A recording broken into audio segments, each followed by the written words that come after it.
What's up, everybody, and welcome to another episode of the Rideshare Hub. My name is Greg. So what I'm doing for you guys today is there have been some changes recently that very heavily affect New York and California. I think these two states are at like some serious threat for what's actually happening with Uber and Lyft. So for those of you that are in these places, you need to watch this. And then you need to do some additional research and figure out what's going on, because there's a lot you can actually do in your area to maybe stop some of this from happening. So let's dive right in. Before we get going, I just wanted to tell you guys real quick about PlayOctopus. PlayOctopus is a really awesome tablet-based system. This company sends you a tablet for free. You give it to your customers to play games. Everyone's happy. You make money just from them playing the tablet. It's a miracle maker. So link in the description. Be sure to check that out. So what's really been going on with Uber and Lyft and why this is heavily affecting New York and California and why you honestly may need to quit if you work there. So I don't know how many of you guys have heard about Assembly Bill 5. But Assembly Bill 5 is basically this thing. California passed it, and it's definitely do a lot more research on it because it's pretty complex, but like in layman terms, it's like they're essentially, for one, trying to fight for us to be employees and not contractors because of how we work for them. They're trying to fight on limiting certain areas on when and how you could even drive in them. They're trying to fight for possibly taking away the flexibility of this. There's a lot of things that go into this. So there's so many issues around this and problems this could cause. Like it's definitely, it should be good for the drivers, but it won't be. All right. And this is kind of the dilemma of the whole scenario is this should all work on our behalf. But what's going to happen is these bills are really going to hurt Uber and Lyft. And the only way they're going to be able to make things work and stay in compliance with the state is they're going to have to do something that's going to hurt us even more. And I mean, I would like, God forbid, more rate cuts, but I literally wouldn't be shocked at this point. But a few ideas I've tossed around in my head is I feel like they might get rid of surging, and like surging will still be there, but we just won't retain any of it, because the bottom line is they've got to find a way to make more money. Like they're not doing well. These companies are not doing well at all. They're both in the negative. They're both in debt. They haven't profited. And they're trying to find more and more ways to do it, and it seems like it's just getting harder and harder and harder. So, some other changes that happened, Uber laid off 435 employees from their tech department. That was their second round of layoffs. There's been rumors that the hours are going to be even more limited. I believe Lyft just cut back on how many hours you can do each day. I think it went from 14 to 12. That's not a huge deal, though. I don't know if I've ever done more than like 3 hours on Lyft. No, I'm kidding. I used to grind out on Lyft back in the day, but I haven't in a very long time. But some other things that like they're reporting that are really scary for these areas is, and this was an independent study, but women are making $1.24 less per hour. And the turnaround rate in New York is, I believe, 70% of women quit in 6 months versus 60% of men. And honestly, if I was making $1.25 less per hour, I'd quit too. And they've also did a study on the elderly are making less too. Now, I would wonder if a lot of this is more about tipping, but if it's not, that's very bad. So they're trying to unveil also guaranteed minimum wage. Like that's one of the things the state's fighting for us. Now, I don't need that. I don't know if I've ever even made minimum wage. I feel like I've always made way over minimum wage. Like even on my bad days, I'm usually making $16 an hour. Like, you know, and honestly, like if you're making minimum wage, it makes me think that you're parking in a really crappy area, not really being a good driver, and then kind of just whining and moaning about it. I think I had a few days on Lyft Express Drive where maybe I literally made minimum wage, but I was driving during bad hours, you know, it just happened. So I don't see the minimum wage being even remotely beneficial. I would honestly prefer the state didn't even try and do that for us. But some other thing, so app-based cars, Uber and Lyft, this is another thing they're trying to do. are going to have a person in their vehicle 64% of the time, and that's in Manhattan.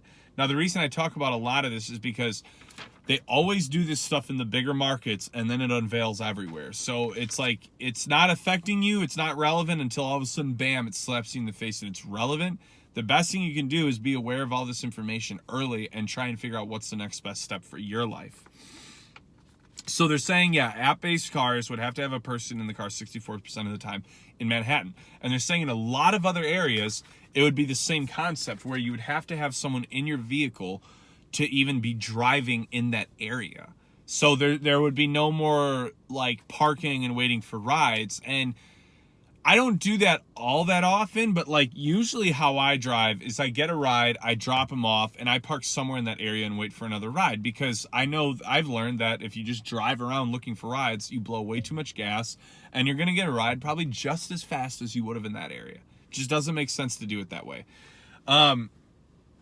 So a lot of the problem with a lot of this stuff is Uber will benefit way more than Lyft, and it might honestly kill Lyft if a lot of this stuff happens, because Uber has a way bigger customer base. So if there's not as many Lyft rides, so if a lot of these drivers are forced to leave areas because they can't pick someone up because they've already exceeded that 64% time limit, then they're going to leave the area. And then what's going to happen is then there's going to be riders requesting rides and no one will be around.